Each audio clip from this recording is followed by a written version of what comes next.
یہ تحویل قبلہ جب پھر ہوئی ہے، اور میں نے جو کہا تھا کہ یہ اللہ نے ہی کوئی حکم دیا تھا وحی خفی کے ذریعے، وہ اس سے ثابت ہوتا ہے کہ نہ صرف بہت سے مہاجرین پر یہ بات شاخ گزر رہی تھی، خود حضور پر بھی شاخ گزر رہی تھی کہ میں پیٹھ کیے ہوئے ہوں کعبے کی طرف۔ چنانچہ قرآن مجید میں یہ آیا ہے قَدْ نَرَا تَقَلُّبَ وَجْهِكَ فِي السَّمَاءِ، اے نبی ہم آپ کے چہرے کا، نگاہوں کا آسمان کی طرف اٹھنا بار بار دیکھتے رہے ہیں۔ آپ منتظر تھے کہ وقت آئے، حکم آئے، وحی آئے اور میں رخ بدل دوں۔ وَمَا جَعَلْنَا الْقِبْلَةَ الَّتِي كُنْتَ عَلَيْهَا إِلَّا لِنَعْلَمَ مَن يَتَّبِعُ الرَّسُولَ مِمَّن يَنقَلِبُ عَلَىٰ عَقِبَيْهِ، یہ اللہ نے اپنی طرف منسوب کر دیا، اور ہم نے وہ قبلہ جس پر تم اب تک رہے ہو 16 مہینے 17 مہینے، یہ مقرر کیا تھا تاکہ دیکھ لیں کہ کون ہے رسول کا اتباع کرنے والے اور کون ہے جو اپنے الٹے پاؤں پھر جانے والے۔ کیا مطلب ہے اس کا؟ مہاجرین مکے سے آئے تھے،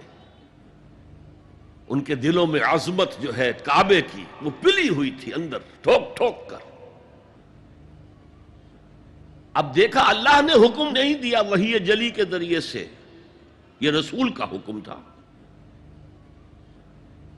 گویا کہ یہ ایک امتحان ہو گیا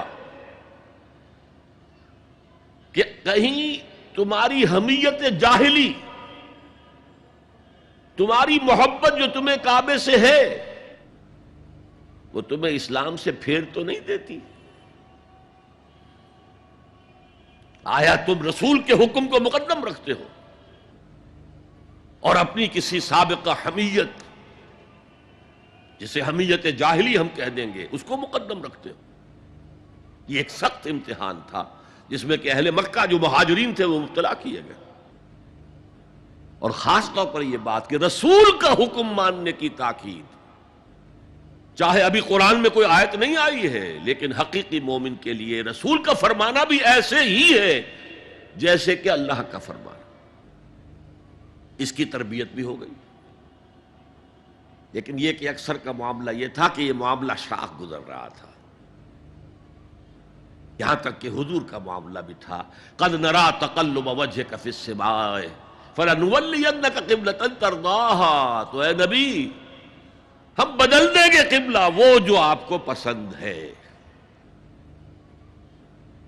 اب رخ کرو مسجد حرام کی طرف، فَوَلُّوا وُجُوهَكُمْ شَطْرَ الْمَسْجِدِ الْحَرَامِ، اب اپنا رخ کر لو مسجد حرام کی طرف۔ چنانچہ مدینے میں ایک مسجد القبلتین ہے، جو حضرات گئے ہیں زیارت کرتے ہیں انہوں نے زیارت کی ہوگی۔ حضور مدینے سے باہر ایک قبیلے کی جگہ تھی، وہ وہاں گئے ہوئے تھے، کوئی دعوت طعام تھی، دوپہر کا کھانا تھا، اسی وقت ظہر کا وقت ہو گیا۔ حضور نے جماعت کھڑی کی اور قبلہ جو ہے بیت المقدس، اسی نماز کے دوران یہ آیات وہی نازل ہو گئی، آپ نے فوراً رخ بدلا اور پوری جماعت نے رخ بدل لیا،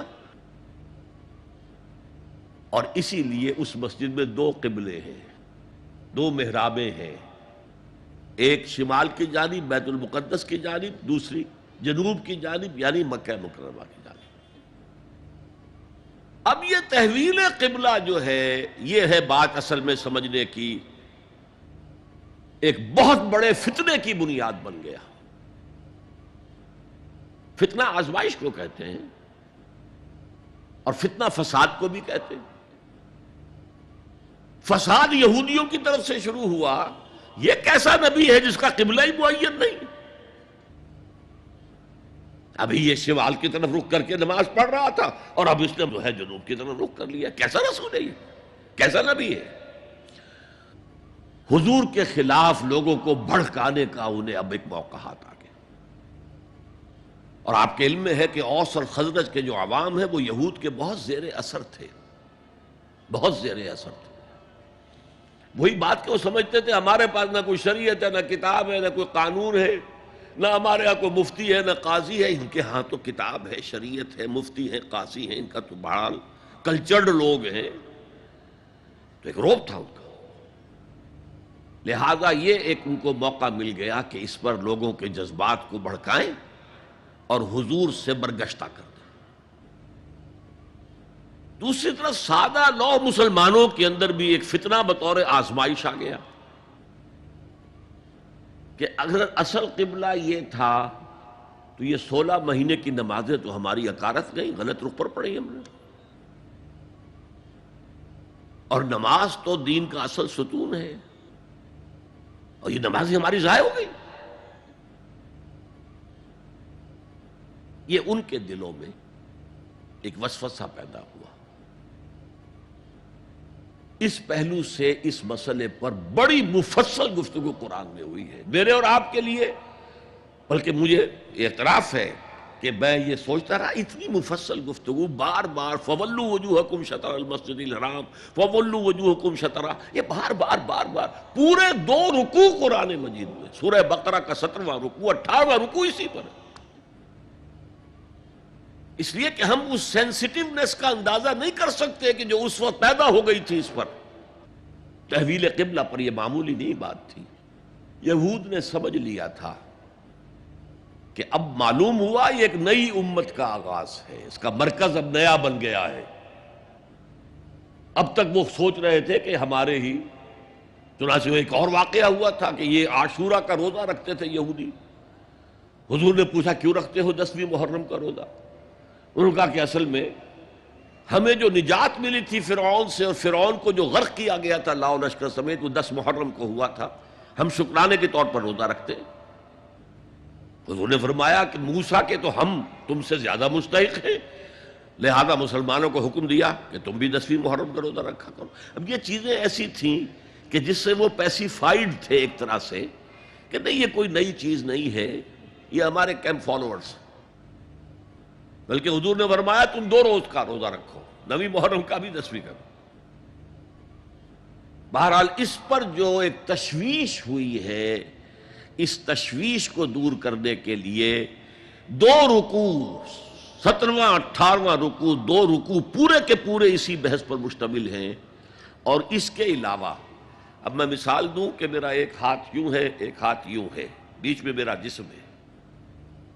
تو اس بحث کا جسم جو ہے وہ تو وہ 2 رکوع ہیں، رکوع 17واں 18واں،